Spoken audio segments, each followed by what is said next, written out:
आज का हमारा पौधा है मनी प्लांट का पौधा। यह एक ऐसा पौधा है जो किसी किसी के घर में तो बहुत आसानी से उग जाता है और हरा भरा तथा घना बना रहता है बिना किसी केयर के। लेकिन किसी किसी के घर में ये पौधा जो है लगता ही नहीं और बड़ी मेहनत मशक्क़त करने के बाद अगर लग भी जाता है तो दोस्तों अच्छी ग्रोथ नहीं करता है, पौधा मरा मरा सा दिखाई देता है और हम बड़े दुखी होते हैं कि हमारे घर में मनी प्लांट का पौधा तो लग ही नहीं पा रहा। तो इसका मेन कारण है दोस्तों कि आप इस मनी प्लांट के पौधे को अपने घर में सेटल नहीं कर पाते हैं। अगर आपके घर में ये पौधा सेटल हो गया तो आपका बिल्कुल पौवारा है, आपकी पांचों उंगलियां घी में हैं। इस पौधे के लिए एक किंवदंती है कि इसे यदि आप चोरी करके लगाए हुए हैं तो आपके घर में धन की वृद्धि बहुत तेजी से होगी। इसलिए साथियों इसका नाम मनी प्लांट रखा गया है। साथियों मनी प्लांट का पौधा ठंड के अंदर कुछ थोड़ा सा ग्रोथ अपनी रोक देता है, डोरमेंसी में चला जाता है, लेकिन जैसे ही बसंत ऋतु आती है तब से ये पौधा फिर ग्रोथ पे आ जाता है। और मानसून सीजन तो दोस्तों इस पौधे के लिए ग्रोथ के लिए बहुत ही उपयुक्त समय है और इस समय में पौधा बहुत तेज़ी से हरा भरा और घना होता है। तो साथियों मानसून सीजन में इस पौधे की कुछ खास केयर टिप्स के साथ साथ मैं आपको एक खाद भी ऐसी बताऊंगा जिसको यदि आप अपने पौधे को देते हैं और केयर टिप्स अपनाते हैं तो दोस्तों आपका पौधा हरा भरा और घना होने के साथ साथ इसकी पत्तियां चमकदार होंगी, चौड़ी होंगी, घनी होंगी और बड़ी साइज की होंगी। आइए साथियों वीडियो शुरू करते हैं और वीडियो यदि आपको अच्छी लगती है तो वीडियो को लाइक और शेयर करें तथा मेरे चैनल को सब्सक्राइब करें।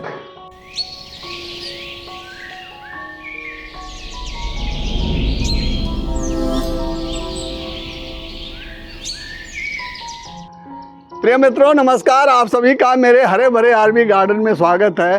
दोस्तों बरसात के मौसम में आप अपने मनी प्लांट की देखभाल कैसे करेंगे, आइए इसको जानते हैं। पॉइंट नंबर वन सनलाइट से रिलेटेड है। दोस्तों मनी प्लांट एक ऐसा पौधा है जिसे आप डायरेक्ट सनलाइट में कदापि रख ही नहीं सकते। अगर आपने डायरेक्ट सनलाइट में इसको रख दिया तो ये पौधा जो है बिल्कुल ग्रोथ नहीं करेगा बल्कि जल सकता है।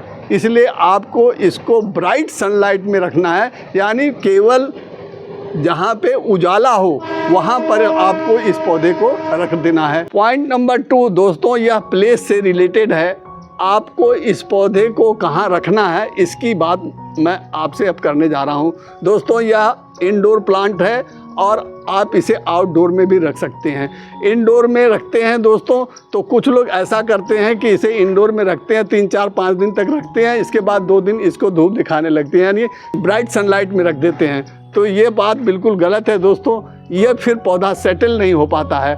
आपको ऐसा ही स्थान चुनना है जहाँ पर ये परमानेंट रखा रहे और वहाँ पर ये फिर ग्रोथ करता रहेगा। इसको ब्राइट सनलाइट चाहिए और जहाँ पे हवा आती हो ऐसा स्थान भी चाहिए। आपको इसको बिल्कुल अंधेरे में नहीं रखना है। क्योंकि यह इंडोर है तो दोस्तों आपको सनलाइट ब्राइट होनी चाहिए, उजाला होना चाहिए, अंधेरा नहीं होना चाहिए। आपको ऐसा स्थान चुनना है। अगर आप इसे आउटडोर में रख रहे हैं, अपने टेरेस गार्डन में कहीं रख रहे हैं तो दोस्तों वह भी ब्राइट सनलाइट में ही होना चाहिए, सेमी शेड एरिया होनी चाहिए इसके लिए। और साथियों इस बात का आपको विशेष ध्यान रखना है कि डायरेक्ट सनलाइट में ये पौधा जाए ही नहीं तो इसकी सारी पत्तियां बर्न हो जाएंगी। पॉइंट नंबर 3 दोस्तों यह पॉइंट वाटर से रिलेटेड है। आपको अपने पौधों की वाटरिंग कैसे करनी है।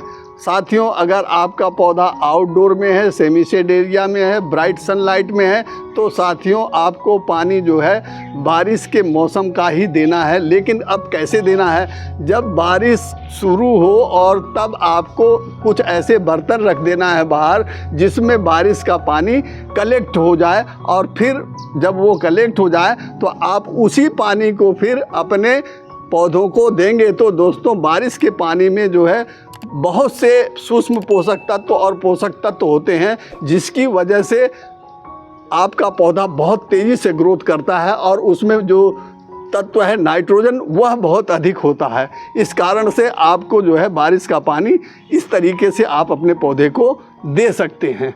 आउटडोर वाले को।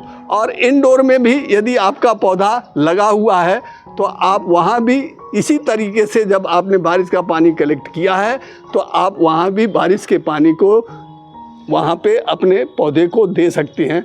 अब देना कैसे है इसकी बात करते हैं साथियों। आपको हर हालत में अपने पौधे के जो गमले की मिट्टी है उसको ज़रूर चेक करना है। अगर वह ऊपर से जो है 1-1.5 इंच सूखी है तभी आप अपने पौधे को पानी देंगे। और दोस्तों पानी इतना देंगे कि पानी पूरी मिट्टी जो गमले की है वो भीग जाए, इतना पानी आपको देना है। ऐसा नहीं कि आप थोड़ा सा पानी दे दिए काम हो गया, ऐसा नहीं है। चाहे आप आउटडोर वाले में दे रहे हैं या फिर आप इनडोर वाले में दे रहे हैं तो पानी आपको पूरा देना है। इसके बाद दोबारा फिर जब देना है जब आपके गमले की मिट्टी फिर से सूखे।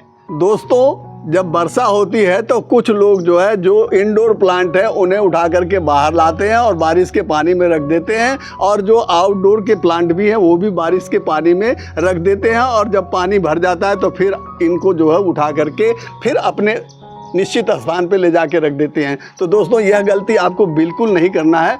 अगर आप यह गलती करते हैं तो आपका पौधा आपके घर में सेटल होगा नहीं, ग्रोथ करेगा नहीं और आप इससे परेशान रहेंगे। पॉइंट नंबर 4 साथियों, यह सॉयल मिक्स से रिलेटेड पॉइंट है और ये बहुत ही इम्पॉर्टेंट पॉइंट है। इसके लिए आपको लेना है जो भी आपके क्षेत्र में गार्डन सॉयल हो या जो भी खेत की मिट्टी है आप उसे लेंगे, और फिर उसी मिट्टी का आधा आप बर्मी कंपोस्ट लेंगे या काउडंग कंपोस्ट लेंगे या लीफ कंपोस्ट लेंगे, जो भी आपके पास है वो लेंगे। फिर दोस्तों इस बर्मी कंपोस्ट का आधा जो है आपको सैंड ले लेना है, और साथियों इस सैंड का आधा जो है आपको कोकोपीट लेना है या फिर आपके पास राइस हस्क है तो उसे लेना है। और साथ में दोस्तों आपको 2-3 चम्मच जो है नीम खली पाउडर भी लेना है, क्योंकि फंगस इससे नहीं आता है और इसमें दोस्तों NPK भी अच्छी मात्रा में होता है। साथ में साथियों फंगस से बचने के लिए आपको 1-आधा चम्मच करीब आपको फंगीसाइड साफ का है मेरे पास, देखिए मैंने ये रख रखा है। इस तरीके से आपको ले करके इस पूरी मिट्टी को आपस में मिला देंगे और ताकि टेक्सचर जो है हर जगह समान हो जाए। तो साथियों इस तरीके से आपको वेल ड्रेन्ड सॉयल और पोषक तत्वों से भरपूर सॉयल बनानी है। अगर ऐसी सॉयल आप बनाते हैं तो आपके गमले के अंदर पानी रुकेगा ही नहीं, और जब पानी नहीं रुकेगा तो दोस्तों आपका पौधा कभी मरेगा ही नहीं। तो इस तरह की आप मिट्टी अवश्य बनाइए। पॉइंट नंबर 5 दोस्तों जो है आप अपने इस मनी प्लांट के पौधे को हरा भरा और घना कैसे करेंगे। तो इसके लिए दोस्तों पौधे तो लोग लगा लेते हैं लेकिन उनका हरा भरा और घना हो नहीं पाता, क्योंकि वह सही काम कर नहीं पाते। इसके लिए आपको दोस्तों सहारा देना पड़ेगा। ये पौधा ऐसा है कि बिना सहारे के ये आगे बढ़ता नहीं। आपको मोस स्टिक इस तरीके से बना करके लगा लीजिए या बाज़ार से खरीद करके लगाइए। लगाना आवश्यक है, परम आवश्यक है, क्योंकि दोस्तों जो इसकी ये एरियल रूट हैं, इस तरीके से जो एरियल रूट निकलती है इसके अंदर, ये रूट जो है इसके अंदर देखिए दबी होनी चाहिए। और जब आप पानी दें तो दोस्तों इस मॉस स्टिक पर भी पानी आपका छिड़काव जरूर होना चाहिए। तो यहाँ से दोस्तों ये पोषक तत्वों को एब्जॉर्ब करती हैं, वातावरण से नाइट्रोजन ले लेती हैं तथा दोस्तों ऑक्सीजन भी यहाँ से ये एरियल रूट प्राप्त कर लेता है, जिससे पौधा आपका दिन दूनी रात चौगुनी ग्रोथ करता है और फिर घना होता है। पॉइंट नंबर 6 साथियों, मनी प्लांट के पौधे में अक्सर आपको देखने को मिलेगा कि इस तरह से पत्तियां काली पड़ जाती हैं, इस तरीके से साथियों पीली पड़ जाती हैं। तो इसका भी एक कारण है कि ये क्यों ऐसा होता है इस पौधे के ऊपर। तो साथियों इसका सीधा कारण है कि इसके अंदर आपने ओवर वाटरिंग कर दिया है, जिसकी वजह से ये पत्तियां पीली और काली हो रही हैं। तो ओवर वाटरिंग होने के साथ साथ साथियों ये होता है कि पौधे की जड़ें जो है वो बांड हो गई हैं, जिसकी वजह से पानी गमले के नीचे ड्रेनेज होल से बाहर नहीं हो पाया। तो इसके लिए आपको जो है अपने गमले की फिर रिपोर्टिंग करना आवश्यक है। तो आप देख लें कि ऊपर की जड़ें जो है आपको दिखाई दे जाती हैं, इस तरीके से देखिए ऊपर ये जड़ें पड़ी हुई हैं। इसका मतलब हमारी ये रूट बांड हो गई है और हमें इसकी जो है रिपोर्टिंग करना आवश्यक है। तो दोस्तों हम इसको जो है रिपोर्ट कर देंगे। पॉइंट नंबर 7 दोस्तों मानसून का सीज़न चल रहा है, बारिश झमाझम हो रही है और ऐसे में हमारे पौधे ग्रोथ पर है ही हैं ऑलरेडी, क्योंकि नाइट्रोजन पानी में बरसात के होता ही है। तो अब हम इसमें कौन सी ऐसी घरेलू खाद दे दें जिससे हमारे पौधों की ग्रोथ दुगनी हो जाए, एकदम से पौधा बूस्ट करने लगे। तो दोस्तों उसके लिए आपको अपने घर से चाय की पत्ती इस तरीके से ले लेना है और अपने छोटे पौधों में आप 1 चम्मच इस तरीके से फ्रेश चाय की पत्ती डालना है। इस तरीके से आप डाल दें 1 चम्मच, और जो बड़े पौधे हैं उसमें आप 1.5 से 2 चम्मच आप इस तरीके से डाल दें। ये हमने 2 चम्मच डाल दिया। इसी तरीके से साथियों आपको जो है ये चाय की पत्ती डाल देना है। अभी हम इसमें पानी नहीं दे रहे हैं, इसमें दोस्तों हम अभी दूसरी खाद जो है लिक्विड फर्टिलाइज़र जो है वो हम बना करके देते हैं। वो भी दोस्तों घरेलू आइटम ही है। ये देखिए है दूध। ये दूध आपको जो है सुबह जो दूधिया वाला लाता है, कच्चा दूध आपको लेना है और इस कच्चे दूध से जो है हम फर्टिलाइज़र बनाएंगे। इसके लिए दोस्तों आपको जितना भी करीब आधा लीटर पानी ले लेना है। इस तरीके से आधा लीटर पानी में साथियों ये कच्चा दूध करीब 100 ml के आसपास इसमें आप डाल देंगे। इस तरीके से देखिए इसका कलर ये आ जाएगा इस ढंग से, और फिर आप इसी जो दूध वाला पानी है इसको आप अपने पौधों में डाल देंगे जिसमें आपने चाय की पत्ती डाली है। दोस्तों इसके अंदर जो है कैल्शियम की मात्रा बहुत अच्छी होती है, और जब कैल्शियम की मात्रा बहुत अच्छी होती है तो दोस्तों पौधा आपका बहुत मजबूत होता है। और चूंकि ये बेल वाला पौधा है इसलिए इसको बेल की मजबूती चाहिए और मजबूती के साथ साथ साथियों जो है इसमें ग्रोथ भी बहुत अच्छी ये फर्टिलाइज़र करता है। इसको मैंने अपने पौधों को दे करके देख रखा है। मेरे पौधे देखिए, मैं कोई ख़ास केयर नहीं करता हूँ, फिर भी मेरे पौधे हरे भरे आपको ये दिखाई दे रहे हैं। तो साथियों आप इस इंस्टेंट फर्टिलाइज़र का प्रयोग अपने पौधों पर हर 15 दिन के बाद करते रहिए और ग्रोथ का फ़ायदा और चमक का फ़ायदा, अपने पत्तियों में क्लोरोफिल का फ़ायदा लेते रहिए और आपका गार्डन जो है आपके मनी प्लांट से हरा भरा और बढ़िया दिखाई देता रहे।